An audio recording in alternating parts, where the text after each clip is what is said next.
Afternoon, folks. Welcome back to the farm. Just squeezing in here to the shop. I gotta move some stuff. We got our loop load picked up from Hythe. Always back in on Saturday, get everything unboxed, get everything sorted out, figure out what's got to go in the fridge, what's got to go in the freezer, what's going to go directly to the chicken house. But I had the chicken water that was leaking the other day. I've had it sitting there now for 3 straight days. There's not a drop leaked out of the tray.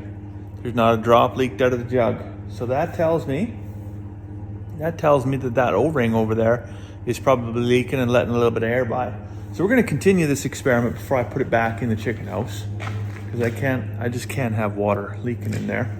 So what I'll do is I'll dump that tray out, I'll put that jug in there, and I'll pop it off, but I'll leave it, controlled environment and all that. I'll leave it in here over top of the grating and just see if it leaks. Because if the O-ring's pooched, well, I can replace an O-ring pretty cheap, pretty easy. Probably a lot cheaper than I can replace the whole water. We did also run, while we're in Hythe, we ran up to the outpost. Where the bowling alley is there. We ran there. This weekend is the last weekend, unfortunately, that they're open on the outpost side. So went and picked up a thing for the study up there. And I also stopped by at Emerson Trail Building Supplies. I got some ideas. The study, what you see kind of boxed in there, that's kind of the space, but there's a lot more space available. And I might look to expand that the rest of the way and then just have, a more functional space, because everything's very condensed, very tight. And this back wall right here is full. There's not a lot of room for expansion right there. So we're gonna go down here. So I stopped at Emerson Trail Building Supplies, figured out what some standard plywood was worth, figured out what some 1x6 was worth.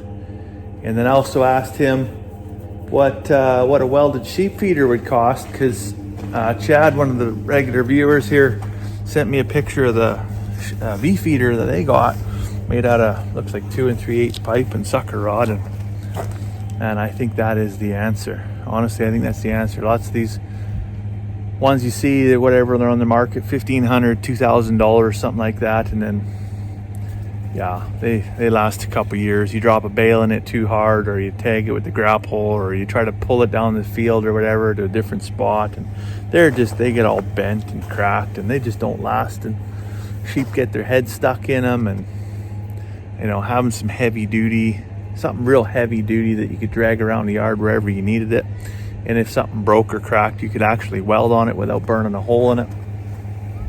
That'd be pretty awesome. And even better, bigger bonus if nobody gets their face wedged in there too. You might remember last week when we got our loop load, we got a bunch of decaf coffee grounds.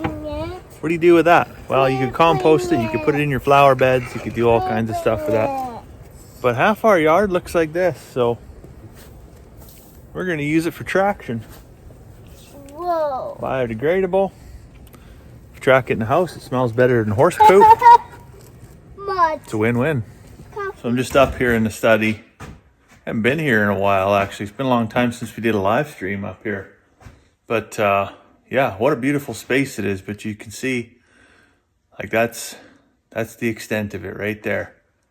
So what I'd like to do is get a whole 8-foot section extension right out to here. Just bring one more section of wall in here. But it could get pretty dark in here, what I'm doing, by blocking all that off. So what I'm thinking, and I'm gonna have to convince the wife this is a good idea, but I want to put in like an old school pane glass window right here and right here. So it is like, I'm getting light in from the shop, but I can also look down, and so I'm not losing it, but I'm also adding to the aesthetic at the same time.